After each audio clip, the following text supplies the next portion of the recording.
Hey, what is up guys? GuitarRock here, welcome back to another Brown Dust 2 video. Alright, if you guys are not aware, we have a new season of, not new season but new shop update.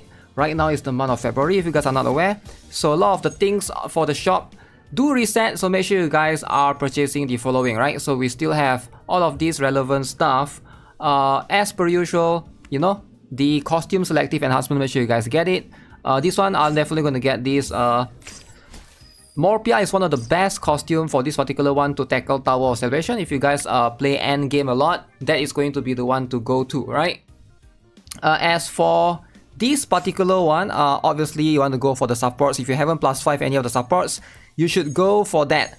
For me personally, I'm going to go for, I could either get Magical Girl Therese, but she's going to have a banner soon. So I might just do one more pull for that and I can buy her, or I can buy her from the Powder of Hope, right? But the rest of these aren't going to be needed much. For me, I think Michaela is going to be the one that I really want. Office Michaela, because she is going to be someone that I use a lot in the Tower of Salvation. Alright, that's going to be my main focus for endgame players, right? Now as for Powder of Hope, this is going to be the current roster. Alright, we got 4 of them. One is going to be Onsen Practitioner Ventana, Homunculus LATHEL, Lapis Witch Sherazade, Sword Queen Sylvia. Now, like I mentioned in the previous video, if you guys haven't been checking out, Liberta doesn't really replace Homunculus LATHEL. Alright, so Liberta is going to be a little bit of a different gimmick in terms of a support. She's going to shine more in terms of trying to complement the main buffer in the team. Alright, the main buffer is going to be either the attack percent buffers or the magic attack percent buffer.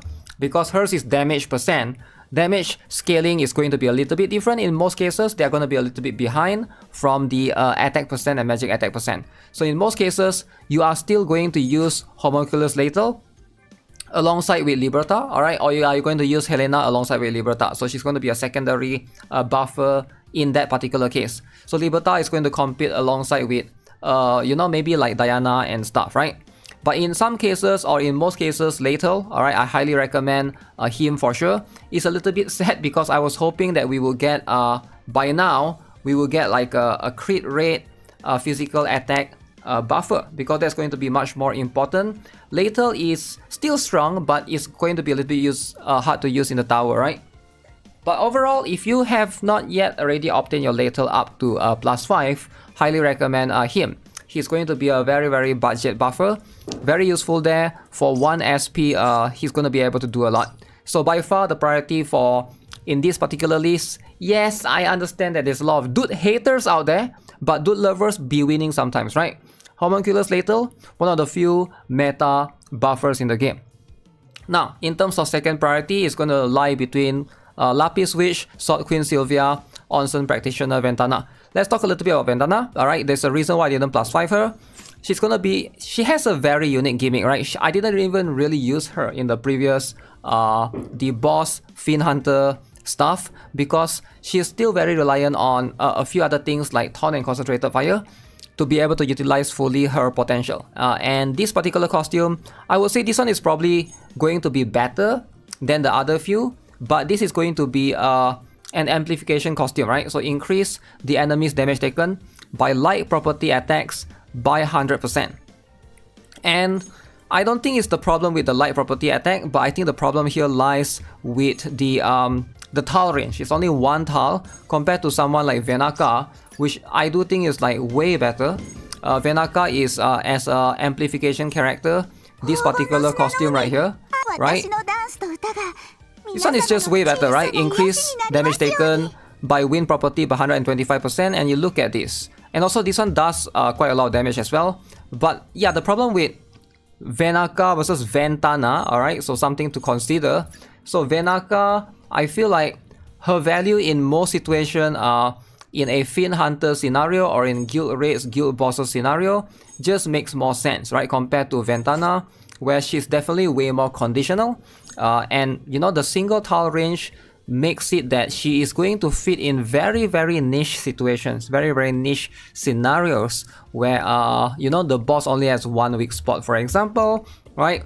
But it has been proven that even though the boss only has 1 weak spot, like from the previous one, Sacred Justia, which is another like competitor of hers in the same element, literally can do more or even as much as her, right? Like, because it makes more sense for most players to invest in Sacred Justia, alright? Because she is just going to be a better character to invest in. She shines everywhere, alright? Not just in against Fiend Hunter, Fiend bosses, but also against like in campaign, in tower, in just every general content in the game. By the way, if you guys are not aware, you can purchase Sacred Justia in the Mirror War shop right here. So make sure you guys get that copy, right? If you guys haven't already +5 her, I have already +5 mine.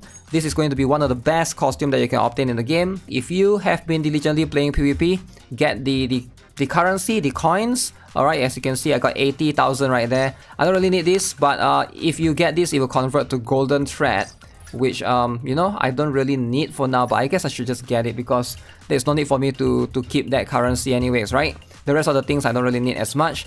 But yeah, reminder, make sure you guys get that. You still have a few days before that one rotates around. Yeah, I feel like Ventana, sure, you could get this for the amplification purposes, but I wouldn't try to prioritize on it too much. You know, if you can't get it, that's fine. It's not that big of a deal, right? As for Lapis with Sherazade, this is the default costume.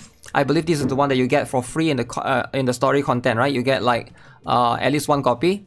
Now, very cool if you're trying to remove buff. This one can remove taunt as well, which I do like.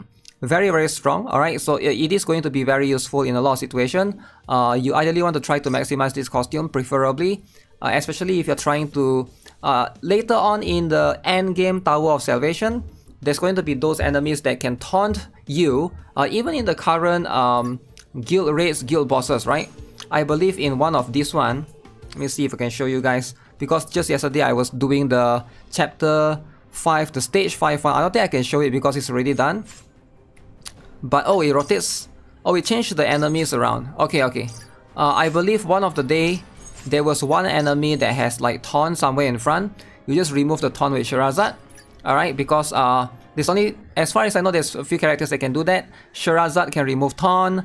Ileana can do that as well. So those are going to be the ones that are extremely useful. Alright, those two, you know, these two are like very strong characters. Useful in their own scenario. But you only need one or the other, right? You don't need so many taunt remover. I still prefer Sherazade overall. She does have a unique... she has more costumes, number one. Number two, she has a very unique taunt range. For example, the swimsuit Sherazade has that V-shaped kind of taunt that helps you way more when you get this costume. So, but regardless, you don't really need that many copy because her purpose is just to remove buff. The Sherazade, the S code Sherazade, codename S, I think. That's the one that's her highest costume, her highest damaging costume. That's going to be the one if you care about damage, right? Next up is Queen Sylvia. This one, ideally you try to get this as high as you can. This is not going to be her highest damage in terms of her costume, but this one is going to be decent to complement the other ones because this one gives her the buff of attack boost for 6 turns. Very good regardless. I still think they should get this. She can be used in PvP because of her 1 SP. Very cheap, budget friendly. Overall, very good costume if you're trying to pair her. You can pair her with LATHEL, alright, in PvP because they are both 1 SP. PvP you only got 5 SP starting point. Very good in that scenario, but LATHEL should still be a priority. The other 3, depending on which area you want to focus on, right? If you focus on tower, get her. Focus on PvP, she's very good there. And occasional Fiend Hunter against that's weak against water. And for Ventana, I'm not sure if you get much use out of her. For now, probably not so much, but maybe in the future we'll see more usage of her, right? Yep, so that's gonna be it for this particular video, guys. Hopefully this is going to be helpful. I'll make more guides as time goes. I have one more guide that I'm working on, trying to it's a little bit difficult to upload a bunch of guides because of YouTube, right? Like a lot of things that you gotta remove and requires more editing than per usual. As per usual, I'll see you guys in the next one. Have a nice day. Goodbye. Don't forget to subscribe.